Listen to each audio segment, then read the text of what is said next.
This audio presentation of Hi Dad is brought to you by the Supreme Council of the Scottish Rite, Southern Jurisdiction. Written by Herbert Ewing Duncan. Executive producers: Scottish Rite Grand Commander James D. Cole, 33rd degree.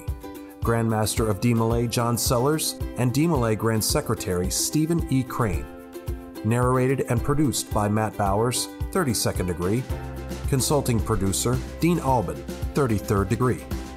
Hi Dad book, copyright 1981. Audio recordings copyright 2023.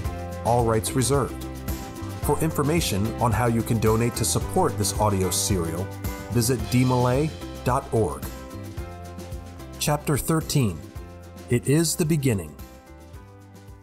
The departed, whom we now remember, has entered into the peace of life eternal. He shall live on earth in the acts of goodness he performed and in the hearts of those who cherish his memory. May the beauty of his life abide among us as a loving benediction. Softly speaking these words of committal at the close of a graveside service in Mount Moriah Cemetery in early April of 1959, the Reverend Herbert Ewing Duncan turned to Frank Land standing beside him. He turned to this man who had been his friend, advisor, and inspiration for more than 30 years and extended his hand in greeting. To his surprise, Dad Land did not respond. There was a familiar smile, reserved for his boys, but there was no handshake. Instead, he said, "Herb, I would like nothing better than to take your hand in mine. But look." Then, slowly and with apparent pain, Land raised his arm. The hand and fingers were swollen so badly that the slightest touch would have caused excruciating pain. "They were not like this a few weeks ago," he explained. "It has all happened so fast that I was not aware that something was wrong until one morning I found I could not pick up a pin I had dropped. Since that time, I have been receiving medical care. The doctors have diagnosed this as scleroderma. They have warned me that there was the possibility of increased swelling. You can see they were right. It is very apparent that they were. Your hands must cause you no end of trouble and probably give you a general feeling of physical letdown. I am so sorry. How did you manage in this condition to survive the meetings of the Supreme Council a week or so ago? I was there and gave the opening prayer. You gave no indication anything being wrong. How did you do it?" "Herb, you of all people should know that we should never underestimate the inward power we have when we call upon it in time of need. During the sessions, I called upon it many times, using it to the utmost, and was able to carry on. Then the members of the Supreme Council were a source of strength. Most of them did not know of my illness, but their presence gave me a feeling of assurance. Clarence Head, as Grand Master, was tremendous. I could not have carried on without his help and understanding." "Dad, during all of our years together," the minister replied, "starting when I was an active DeMolay and continuing through the years of our friendship, you have taught me the meaning of courage and faith. Hold fast to your own teachings and the qualities of hope you have given so many. Lean on those spiritual values that have always been a reality in your life, and you will come through this. May God bless you and be with you always." The Supreme Council of that year had consisted of strenuous sessions, but no suggestion of his illness appeared in the Secretary General's report. His report, instead, was bright with his pride of what had been accomplished in the preceding year and during the 20 years of DeMolay. It read, in part, "DeMolay's progress continues unabated. This year marks the 40th year that the Order has been on parade, and each year our advancing steps get longer and heavier with the weight of prestige and accomplishment. Our goal of building better men and citizens dedicated to peace and all that goes with it has never been in more demand or need. We must answer this demand and need by redoubling our efforts to furnish it. This last DeMolay year has been one of the best on record, with the establishment of a new or reinstated chapter 3 times a week in some part of the world. A total of 121 letters temporary were issued during the DeMolay year, and 33 chapters were reinstated, bringing the total number of chapters to 2,097 in 14 countries and territories. The overseas expansion of the order this past year has been especially gratifying. 3 chapters were begun in France and no less than 6 in Germany. A total of 39,516 new members were initiated as DeMolays, thus making it just a few hundred below the best year on record. Had it not been for the recession, we feel confident there would have been a new mark established. A new record was set in total numerical strength with 135,039 active DeMolays reported. Never before have there been so many changes in the Supreme Council staff as there have been since my report to you a year ago. Death claimed our beloved and revered L. Fred Stein in October, which is an irreparable loss to both DeMolay and Masonry. His illness occurred quite suddenly and took from the staff a man who had given his all for the order the past 11 years. He will be missed as few men have. His duties of Grand Lecturer are now being handled cooperatively by the other staff members. To serve as full-time Executive Secretary of the State DeMolay Jurisdictional Headquarters in Indiana, we mutually consented to the hiring of C.C. Buddy Faulkner, Jr., who was serving as Director of Activities for the Supreme Council. Being aware of this expected loss, we acquired the qualified services of John S. McKibben, Jr. last April so he could become thoroughly familiar with the duties of Activities Director by the time of Buddy's departure last fall. John is no newcomer to DeMolay, as he was a Supreme Council staff member from 1934 to 1941 and Mother Chapter Advisor for several years. Our most recent loss was the 1st of March when R. Eugene Britton, Director of Education on the staff, left to take a position with the American Humanics Foundation, which is located in Kansas City and which loans money to students who desire to study in the humanics fields in college. DeMolay already has a tremendous amount of prestige, but like any other phase of the order, there is always room for improvement. Nothing sells a product like prestige. Just look at your Cadillac automobile, and let's be honest. DeMolay is a product just like any other idea, organization, or way of life. To be sure, it is a product that few others can touch, for its great benefit goes to the recipient and remains with him for the rest of his life. We offer a program that no other youth organization can match. Certain phases can be matched and may be surpassed to some degree by other youth groups, but they cannot surpass us in overall quality. If every man, woman, and child is aware of this program and they see it substantiated on a local level by a well-run DeMolay chapter, then the prestige factor is going to fall on DeMolay naturally. In the light of not standing still, but progressing with the times and looking to the future, the staff is presently engaged in an intensive planning program to make vast changes in our policies if need be to ensure the continued growth and strength of DeMolay to a much greater extent in the years ahead. The Secretary General, as a customary part of his report, would always express a word of thanks to the headquarters staff. In this report, he was more comprehensive and expressive than he had been in previous years. It seemed as though he wanted to give expression of his appreciation for all they had done for him and for the care they had shown as his increasing weakness placed a limitation on his activities.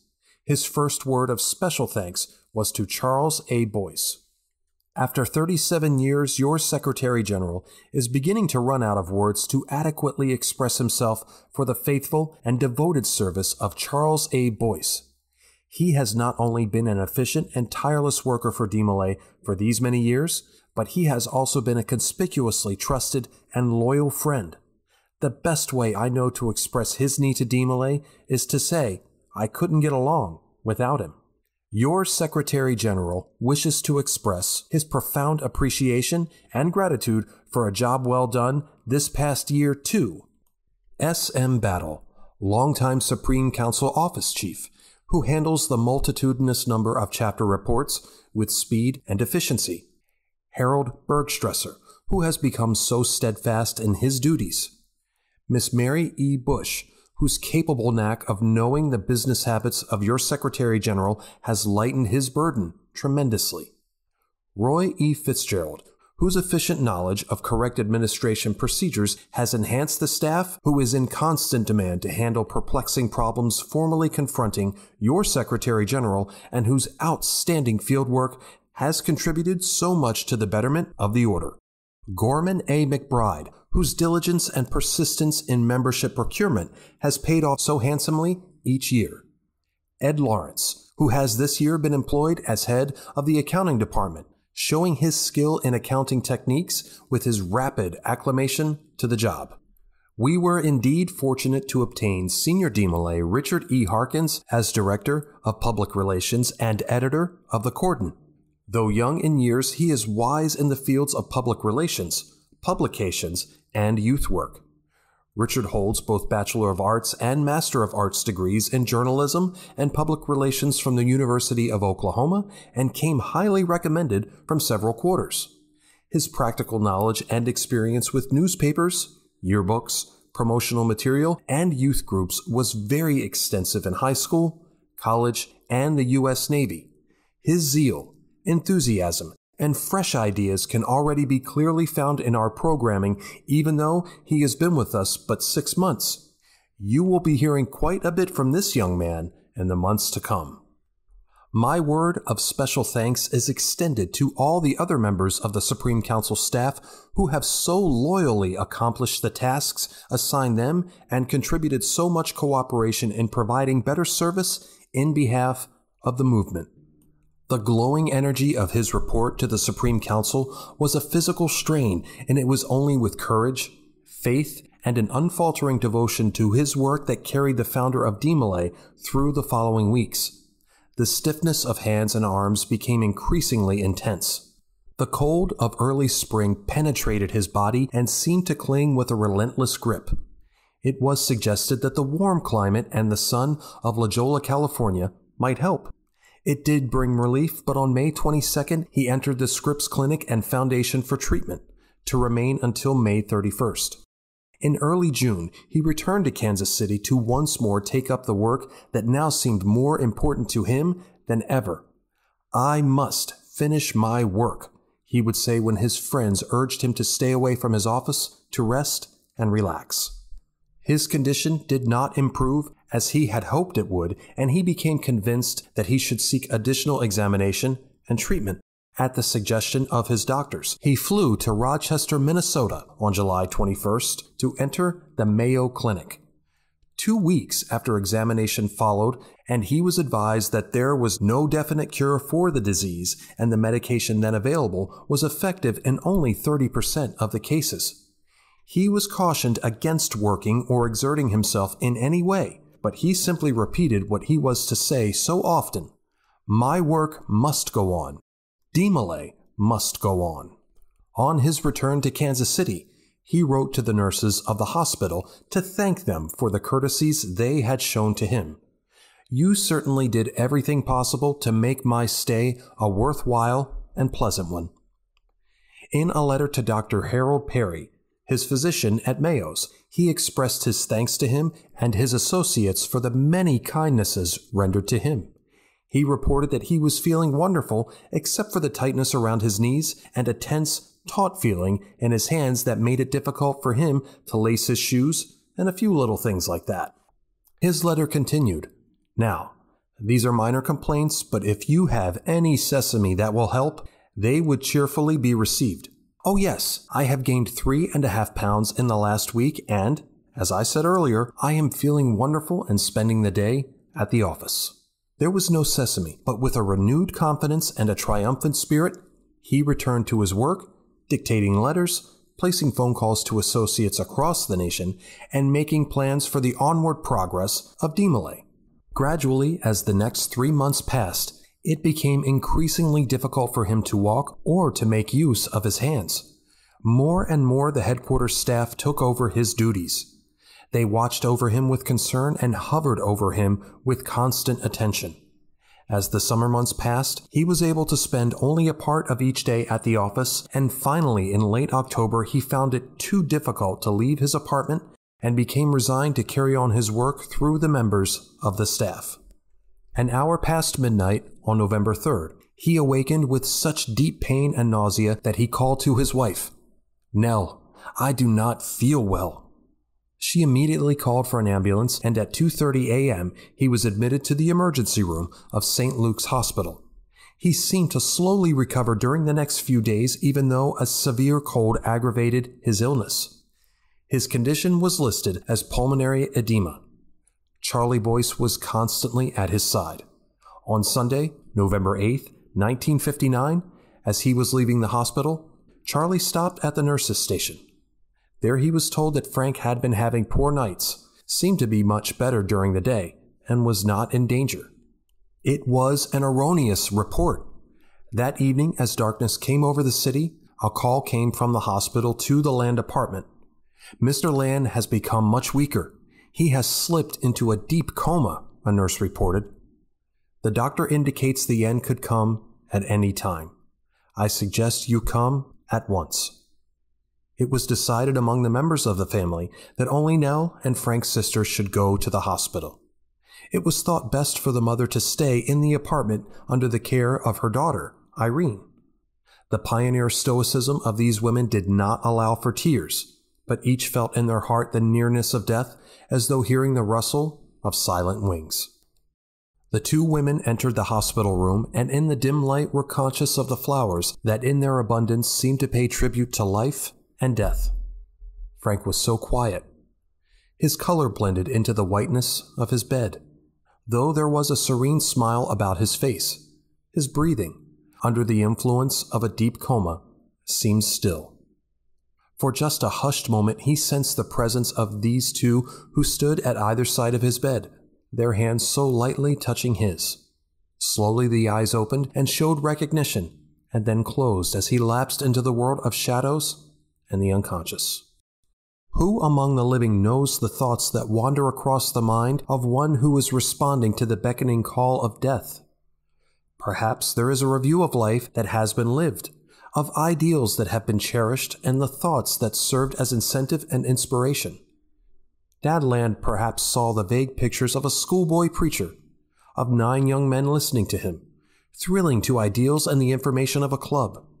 Maybe there was the glimpse of enfolding smoke of a martyr's passing to give birth, so many years later, of an order to bear the name DeMolay. Dimly his mind must have recalled times of triumph and honors given to him and tributes made by so many. All this and more, and then he was speaking to young men, the world over, telling them that it was the beginning that was the most important of all. The beginning was so necessary of what was to follow. A smile hovered upon the closed lips. The closed eyes saw into the hidden world in which his soul began to wander. There was a deep tranquility, like a beautiful ritual of peace. He felt himself once again speaking to his beloved boys. His wife and sister bent over him, and perhaps only in their imagination, heard the last words he scarcely breathed as his soul passed into the great adventure beyond this life. It is the beginning.